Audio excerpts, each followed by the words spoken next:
Assalamualaikum warahmatullahi wabarakatuh. Alhamdulillahirabbil alamin, hamdan syakirin, hamdan na'imin, hamdan yafi ni'amahu wa yukafi mazidah. Segala puji bagi Allah yang telah melimpahkan segala rahmah serta kasih sayangnya kepada kita semua, sehingga kita bisa melaksanakan diskusi pada siang hari ini sebagaimana waktu yang telah ditentukan. Salawat beriringkan salam tak jemu-jemunya kita hadiahkan buat roh junjungan Nabi besar, yakni Nabi Muhammad SAW, yang telah mengeluarkan kita dari alam kebodohan hingga ke alam yang penuh ilmu pengetahuan. Dengan melafazkan Allahumma sholli ala sayyidina Muhammad wa ala ali sayyidina Muhammad sallallahu alaihi. Assalamualaikum ya Rasulullah. Baiklah, saya sendiri sebagai moderator yang akan memandu kegiatan diskusi pada siang hari ini. Sebelumnya saya akan memperkenalkan anggota-anggota saya. Yang pertama ada Medita Aulia Panjaitan, yang kedua ada Dian Regita Cahyani, dan yang ketiga ada Indah Kus Cahyati.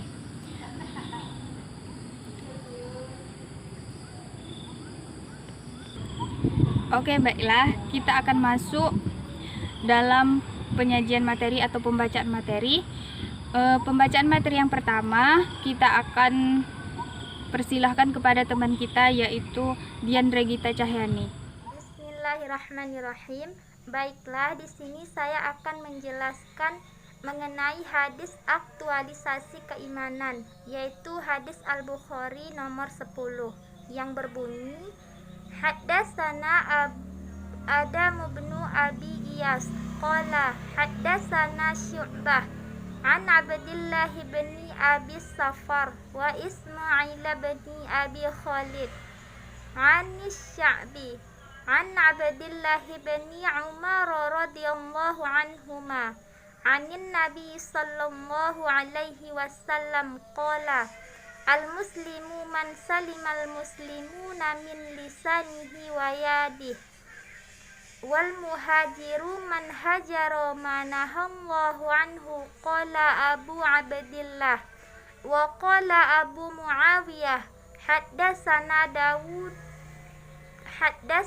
Dawud huwa banu Abihil an Amir qala sami'tu Abdillahi ya'li bin Amri anin Nabi sallallahu alaihi wasallam wa qala ya'budul a'la an Dawud an Amir an Abdillah anin Nabi sallallahu alaihi wasallam, yang artinya telah menceritakan kepada kami Adam bin Abu Iyas berkata, telah menceritakan kepada kami Syu'bah dari Abdullah bin Abu As-Safar dan Ismail bin Abu Khalid dari Asy Sya'bi dari Abdullah bin Amru dari Nabi Shallallahu Alaihi Wasallam bersabda, seorang muslim adalah orang yang kaum muslimin selamat dari lisan dan tangannya, dan seorang muhajir adalah orang yang meninggalkan apa yang dilarang oleh Allah Subhanahu wa Ta'ala.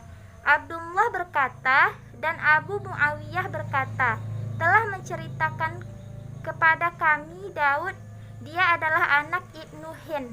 Dari Amir berkata, aku mendengar Abdullah, maksudnya Ibnu Amru, dari Nabi Muhammad sallallahu alaihi wasallam, dan berkata Abdul A'la dari Daud, dari Amir, dari Abdullah, dari Nabi Muhammad sallallahu alaihi wasallam.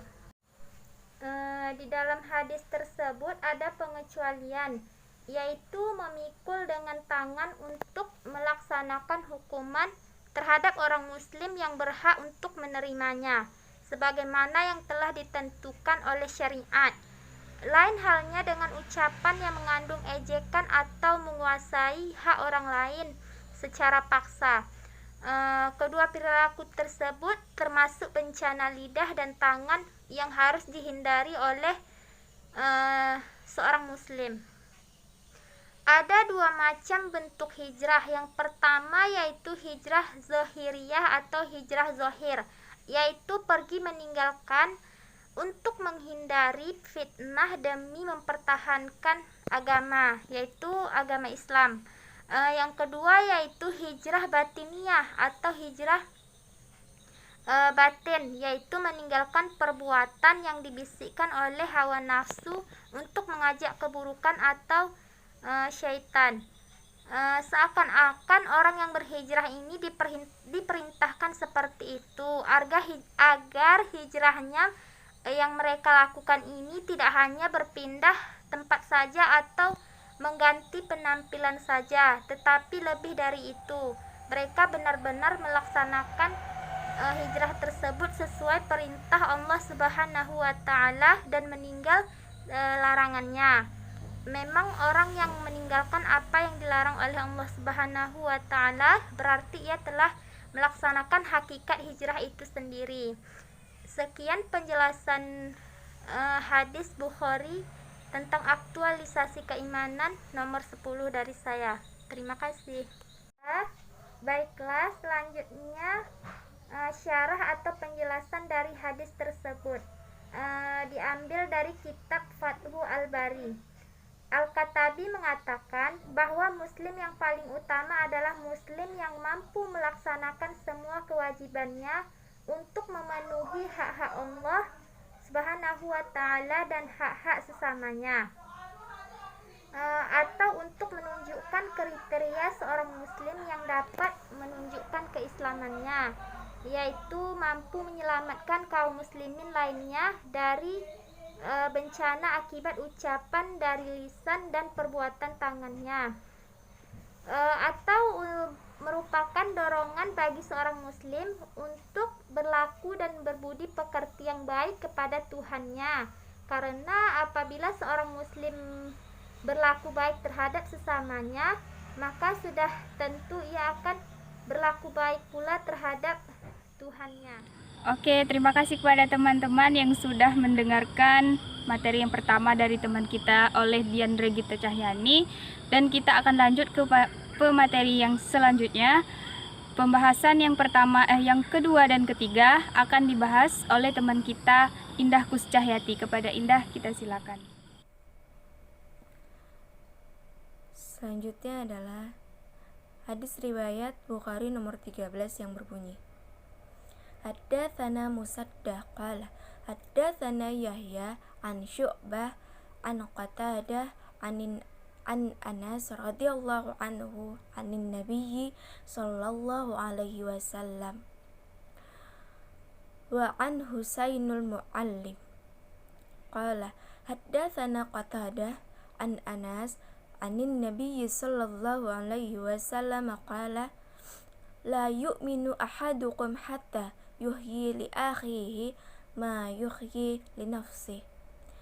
Artinya, telah menceritakan kepada kami Musaddah berkata, telah menceritakan kepada kami Yahya dari Syu'bah, dari Qatadah, dari Anas, dari Nabi sallallahu alaihi wasallam, dan dari Husain al-Muallim berkata, telah menceritakan Qatadah dari Anas dari Nabi sallallahu alaihi wasallam, beliau bersabda, tidaklah beriman seseorang dari kalian sehingga dia mencintai untuk saudaranya sebagaimana dia mencintai untuk dirinya sendiri.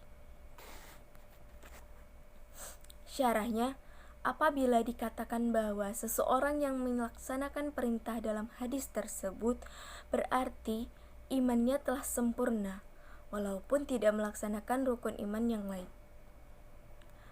Pengertian ini diambil dari kalimat al-muslimul akhihi, melihat dari sifat-sifat yang lainnya bagi seorang muslim.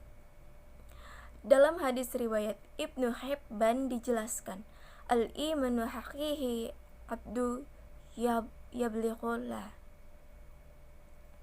Seseorang tidak akan mencapai hakikat keimanan. Maksudnya adalah kesempurnaan iman. Tetapi orang yang tidak melakukan apa yang di dalam hadis ini, dia tidak menjadi kafir.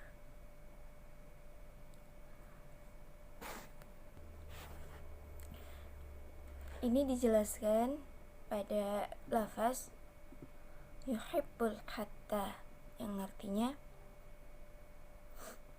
sampai mencintai.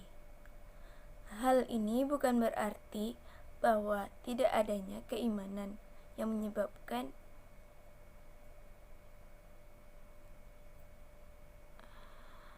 hilangnya rasa cinta. Hadis selanjutnya adalah hadis riwayat Muslim nomor 58. An Abi Hurairah radhiyallahu anhu qala Rasulullah sallallahu alaihi wasallam qala al-imanu bid'un wa sab'un aw bid'un wa sun syub'atan fa afduluha qallu la ilaha illallah wa adna haima tahul adha anit tawriq wala haya'u su'bah minal iman. Artinya dari Abu Hurairah radhiyallahu anhu, ia berkata, Rasulullah sallallahu alaihi wasallam bersabda, iman itu ada 70 cabang lebih atau 60 cabang lebih. Yang paling utama yaitu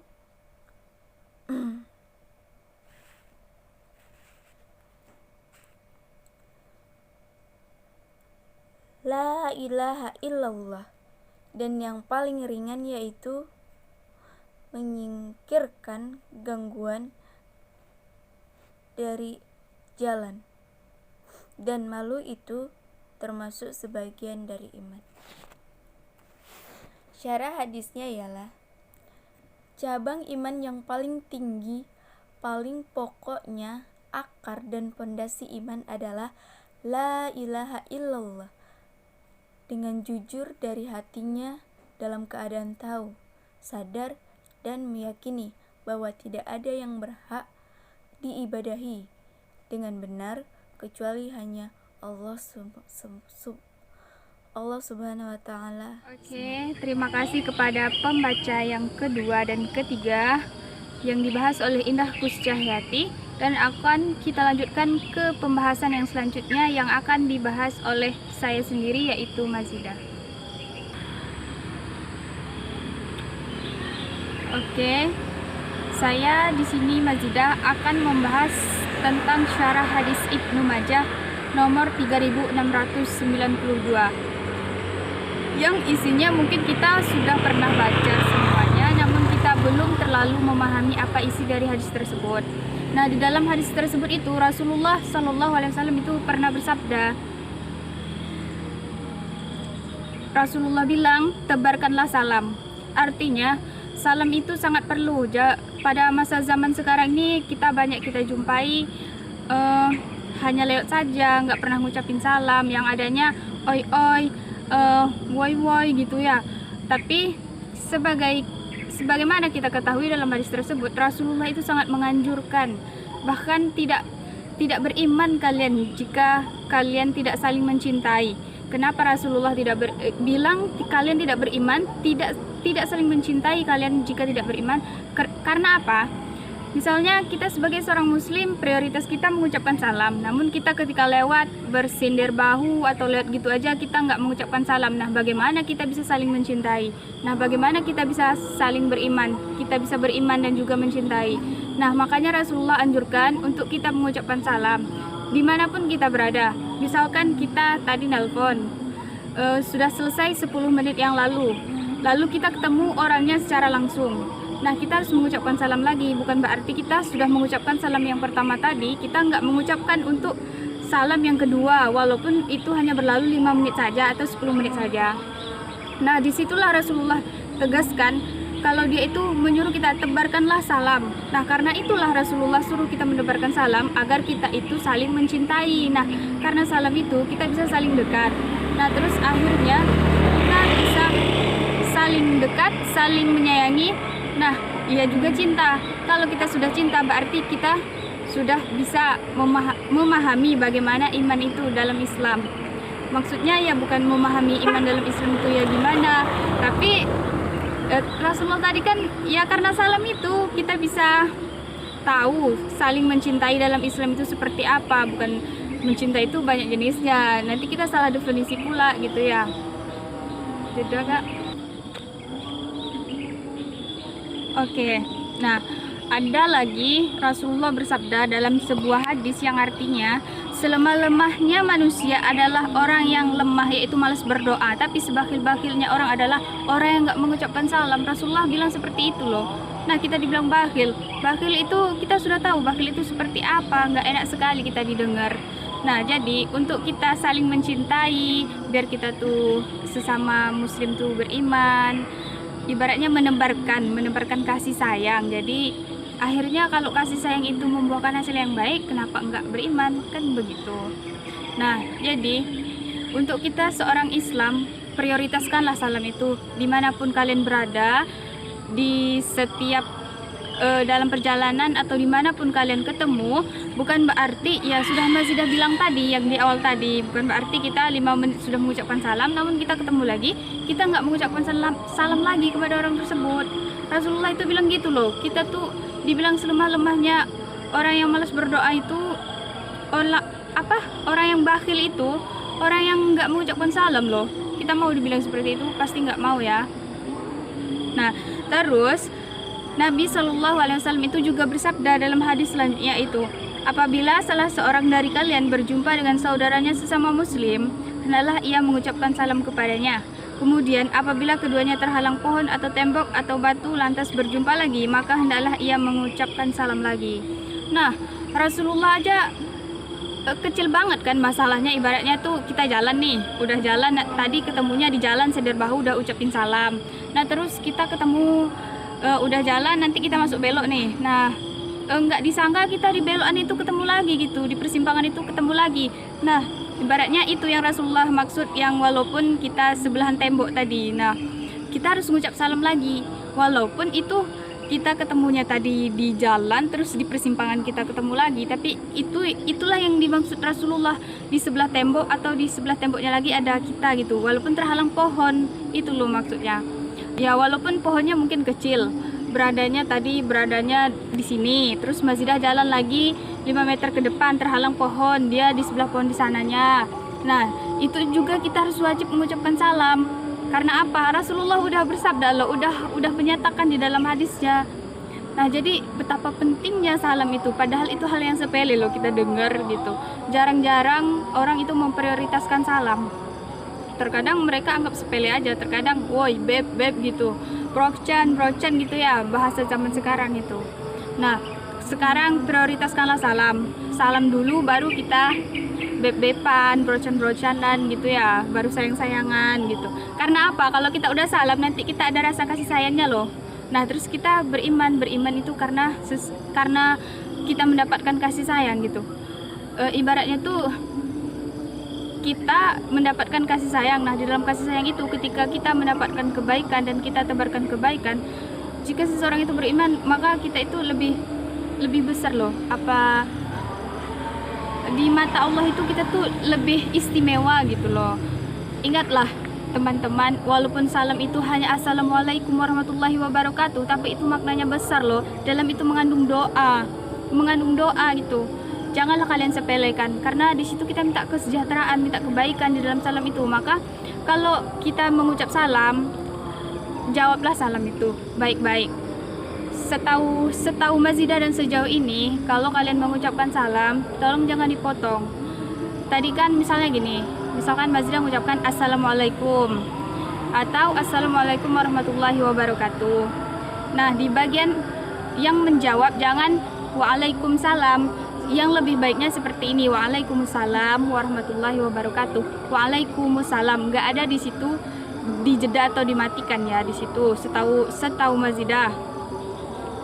Nah, seterus itu belajarlah kita dari sekarang untuk mengucapkan salam di keadaan apapun, dimanapun kita, walaupun terhalang pohon loh, walaupun pohonnya itu kecil, walaupun seperti batang pinang pohonnya. Rasulullah tadi kan sudah bilang di dalam hadisnya, walaupun itu terhalang pohon, sebelahan tembok gitu. Ibaratnya Mazidah di sini, terus di sini ada tembok atau teras gitu, terhalang 1 meter atau apa. Nah, udah keluar dari tembok tadi, tatap muka lagi. Nah, ucapkan salam assalamualaikum gitu. Nah, kita jangan terlalu serius juga. Nanti kita dibilang sok-sokan pula. Maksudnya jangan terlalu serius apa. Senyumlah gitu atau assalamualaikum sambil bercanda, tapi mengandung niat di hati kita itu adalah serius kalau kita tuh memprioritaskan salam gitu. Nah, jadi sekarang kita udah tahu Nabi itu sangat menganjurkan salam walaupun itu kedengarannya sepele. Nah, mulai sekarang ayo kita sama-sama ucapkan salam sebelum melakukan atau sebelum ketemu atau sebelum memulai percakapan atau awal bertemu, kita ucapkanlah salam. Oke, mungkin itu saja yang Mazidah dapat sampaikan, yang mungkin dapat Mazidah cermati sedikit demi sedikit dari materi tadi, dan mohon maaf karena Mazidah sangat sekali ingin memberikan yang terbaik. Mazidah sudah berusaha semaksimal mungkin, walaupun ada yang harus dikorbankan. Mohon kepada teman-teman pengertiannya, mungkin videonya kurang bagus atau gimana, tapi walaupun sesulit apa, sesibuk apapun dan secapek apapun Mazidah sebenarnya, tapi Mazidah usahain agar ini maksimal. Tapi Mazidah mohon maaf sebelumnya. Nah, semoga bermanfaat apa yang Mazidah sampaikan tadi. Oke, kita akan lanjut ke materi yang selanjutnya yang akan dibahas oleh Medita Aulia Panjaitan. Kepada Medita kita silakan. Bismillahirrahmanirrahim. Kita lanjut ke nomor hadis berikutnya, yaitu hadis riwayat Bukhari nomor 6018 yang dimana berbunyi Bismillahirrahmanirrahim. Haddatsana Qutaibatun ibnu Sa'id, haddatsana Abul Ahwas an Abi Hasin an Abi Shalih an Abi Hurairah qala Rasulullah sallallahu alaihi wasallam, man kana yu'minu billahi wal yawmil akhir fala yu'dhi jarah wa man kana yu'minu billahi wal yawmil akhir falyukrim dhaifah wa man kana yu'minu billahi wal yawmil akhir falyaqul khairan aw liyasmut. Qutaibah bin Sa'id telah menceritakan kepada kami, Abul Ahwas menceritakan kepada kami dari Abu Hasin, dari Abu Shalih, dari Abu Hurairah. Beliau mengatakan, Rasulullah Shallallahu Alaihi Wasallam bersabda, barang siapa yang beriman kepada Allah dan hari akhir, janganlah ia mengganggu tetangganya. Dan siapa yang saja yang beriman kepada Allah dan hari akhir, muliakanlah tamunya. Dan barang siapa yang beriman kepada Allah dan hari akhir, maka ucapkanlah perkataan yang baik atau diam. Kalimat siapa saja yang beriman kepada Allah dan hari akhir ini merupakan kalimat syarat, dan jawaban dari kalimat syarat ini adalah kalimat setelahnya, yaitu hendaklah ia berkata baik atau diam, hendaklah ia memuliakan tetangganya, dan hendaklah ia memuliakan tamunya. Hadis ini menunjukkan adab yang sangat mulia sama dengan hadis ke-12 yang sebelumnya, di mana berbunyi di antara kebaikan Islam seseorang adalah meninggalkan hal yang tidak bermanfaat. Hadis ke-12 dari Arba'in An-Nawawiyah ini mengajarkan adab yang sifatnya umum, sedangkan hadis ini mengajarkan 3 adab khusus, yaitu untuk kita berkata baik, memuliakan tetangga, dan memuliakan tamu. Hadis ini menunjukkan bahwa kewajiban itu ada 2 macam, yaitu kewajiban kita kepada Allah Subhanahu wa Ta'ala dan kewajiban kita kepada sesama manusia. Kewajiban yang terkait dengan hak Allah ini adalah menjaga lisan. Artinya, kalau kita beriman dengan benar kepada Allah dan hari akhir, maka kita diminta untuk menjaga lisan kita. Bentuknya itu adalah dengan berkata baik, dan jika tidak bisa berkata baik, kita diperintahkan untuk diam. Di dalam Quran Surah An-Nisa ayat 114 yang disebutkan, tidak ada kebaikan pada kebanyakan bisikan-bisikan mereka, kecuali bisikan-bisikan dari orang-orang yang menyuruh manusia itu memberi sedekah atau berbuat ma'ruf atau mengadakan perdamaian di antara manusia. Banyak cara yang bisa kita lakukan dalam memuliakan tetangga, di mana hal ini kita lihat dari saran Imam Al-Ghazali 217. Dari Abu Hurairah, ia berkata kepada Rasulullah, wahai Rasulullah, si fulana sering melaksanakan sholat di tengah malam dan berpuasa sunnah di siang hari. Dia juga berbuat baik dan bersedekah, tetapi lidahnya sering mengganggu tetangganya. Rasulullah menjawab, la khairum fiha hiyaman ahlin nar. Dia adalah kebaikan di dalam dirinya dan dia adalah penduduk neraka. Lalu para sahabat berkata, terdapat wanita lain, dia hanya melakukan sholat fardu dan bersedekah dengan gandum, namun ia tidak mengganggu tetangganya. Beliau bersabda, hiyaman ahlil jannah, dia adalah penduduk surga. Hadis riwayat Bukhari dalam Al-Adab Al-Mufrad nomor 119. Syekh Al-Albani mengatakan bahwa hadis ini adalah sahih. Lalu hadis ini juga memotivasi kita untuk berbuat baik pada tamu dan dengan memuliakannya, di mana adat melayani tamu sudah diajarkan oleh Nabi Ibrahim alaihissalam sebagaimana yang dituangkan di dalam Quran surah Az-Zariyat ayat 24-30. Salah satu adab yang disebutkan dalam kitab Al-Ihya Ulum Ad-Din karya Imam Al-Ghazali, adab keempat, janganlah seseorang mengatakan pada tamunya, maukah tidak saya menyajikan engkau makanan? Akan tetapi yang tepat itu ialah tuan rumah harus pokoknya itu menyajikan apa yang ia punya. Dan Imam Sufyan Ats-Tsauri menyebutkan pula, jika saudaramu mengunjungimu, maka jangan bertanya padanya, apakah engkau mau makan? Atau bertanya, apakah aku boleh sajikan makanan untukmu? Akan tetapi yang lebih baik, jika ia mau makan apa yang disajikan, syukurlah.